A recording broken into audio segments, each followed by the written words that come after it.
Frontline Updates, where we delve deep into military strategies and updates from conflict zones. Today, we're discussing the progress of the ongoing special military operation as of today. I'm your host, Sharifa Mohammed, MGT. I'm Colonel A.C. Oguntoye, an infantry officer.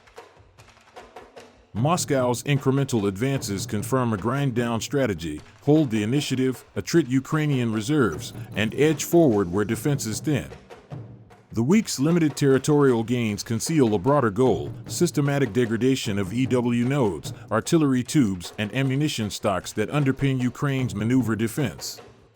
Should Kupiansk's rail nexus falter, northern supply lines to Donbass tighten. Likewise, Chervona Zirka's capture sets conditions for flanking moves on the Velika-Novosilka corridor. Kyiv faces growing dilemmas: commit scarce reserves to shore up multiple threatened sectors or risk loss of key terrain before autumn range freeze maneuver options. Effective counter-battery fire and protection of EW assets will be decisive for stalling Russian tempo through July. Welcome to Frontline Updates, the podcast that brings you in-depth insights into military operations from those leading them on the ground. Today, we're joined by Colonel A.C. Oguntoye, an infantry officer monitoring critical missions on the progress of the special military operation as of today. Colonel Oguntoye, thank you for being with us. Thank you. It's good to be here. Colonel Oguntoye, let's get right into the events of June 28th. Can you start by giving us an overview of today's operational focus? The focus today was on tightening tactical control across multiple sectors while continuing to undermine Ukraine's rear support infrastructure. On the ground, our formations executed a series of positional advances, some modest, others tactically significant, but all of them supported by persistent interdiction in depth. We targeted not only forward positions but also drone manufacturing workshops, temporary barracks, and ammunition depots in over 140 rear area locations. That's the shape of the battlefield now, not just frontal engagements, but a system-wide disruption effort. On every axis, we are applying calibrated pressure, knocking out radar nodes, choking resupply chains, and degrading the tools the Ukrainians rely on to synchronize their defense. Let's start in the north. There's activity again in Sumy and Kharkiv. What are your forces doing there?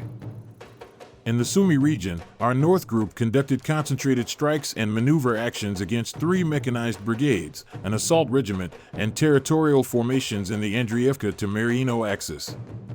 These locations serve as defensive staging zones for Ukrainian units attempting to delay our eastern advances. Further south, around Udy and Volchansk in the Kharkiv region, we confronted another mechanized brigade and a territorial defense unit. While the engagements themselves were relatively contained, the goal was to maintain pressure on their northern flank and prevent them from repositioning reinforcements toward Kupiansk or the Donbass corridor. In effect, it's about containment and pinning, not breakthrough yet. So you're describing a holding action, but what kind of attrition are you seeing in those northern zones? Correct. These aren't deep thrusts, but they're lethal nonetheless. Ukrainian forces in this sector lost over 150 men today alone, along with armored vehicles, field guns, and ammunition supplies. More importantly, we continue to identify and strike their electronic warfare nodes, which significantly limits their ability to coordinate artillery fire or UAV surveillance in real time. Now to the West Group. There were reports of engagements around Kupiansk and Sankovo. What's the significance there? The Kupiansk axis remains a key rail and logistics hub for Ukraine. We made gains today toward more advantageous lines near Kupiansk, Algavka, Sobolevka, and Sankovo. Our forces engaged several mechanized and airmobile units, as well as assault brigades and a territorial defense component.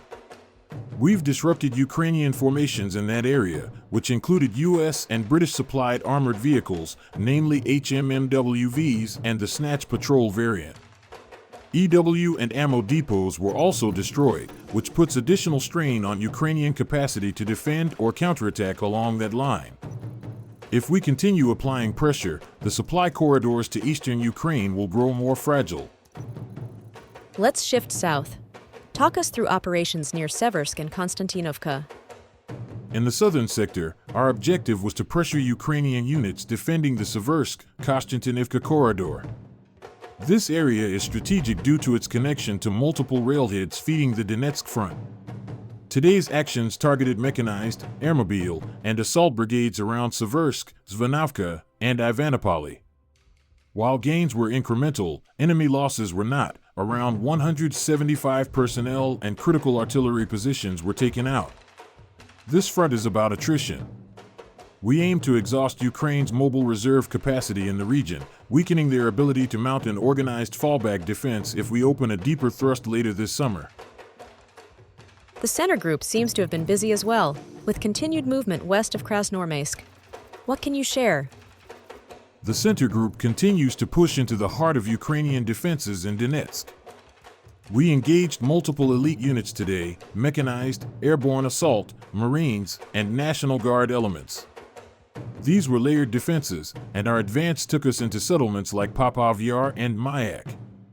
In total, we inflicted over 500 casualties, destroyed US-made M113 APCs, and hit artillery and mobility assets. This push is critical because we're getting closer to Ukrainian second-echelon logistics nodes. The loss of Krasnoarmeysk would disrupt resupply to every brigade from Toretsk down to Pokrovsk. Let's talk about the East Group. Chervona Zirka was reportedly liberated today? Yes, that's correct. Chervona Zirka is now under our control. The fighting also extended across Kamyshevaka and into parts of Zaporizhia Oblast. Here, our forces defeated 2 mechanized brigades and supporting territorial units. It's not just about the territory, it's about its proximity to Ukrainian maneuver corridors. Controlling this settlement gives us fire control over key routes connecting the southern front to interior lines. And how's the DNEPR group contributing at this stage? Their role today was primarily interdiction-focused. In the Kherson and Zaporizhia zones, our Dnipro group targeted a mechanized brigade, coastal defense units, and a territorial brigade. We destroyed EW installations and ammo depots, which is significant because these assets support drone operations and artillery defense. While the casualty count there was smaller, around 75, it further constrains Ukrainian depth across the southern theater. Finally, can you give us a picture of the air and missile defense environment today? Yes. Over the past 24 hours, our integrated air defense systems intercepted 6 Western-supplied guided bombs and over 250 UAVs. That figure alone highlights the intensity of Ukraine's persistent drone operations, particularly in reconnaissance and precision strike roles. At the same time, we conducted long-range strikes on 142 rear-area facilities, including drone assembly plants, unmanned boat storage, and field depots for foreign mercenaries. The message is clear. We are not just fighting at the front line, we're shaping the battlefield dozens of kilometers behind it. Colonel, thank you for providing such a detailed briefing on the current military situation. Your insights are invaluable to our understanding of the conflict's dynamics. And thank you to our listeners for tuning in. Join us next time as we continue to provide up-to-date coverage on global military affairs.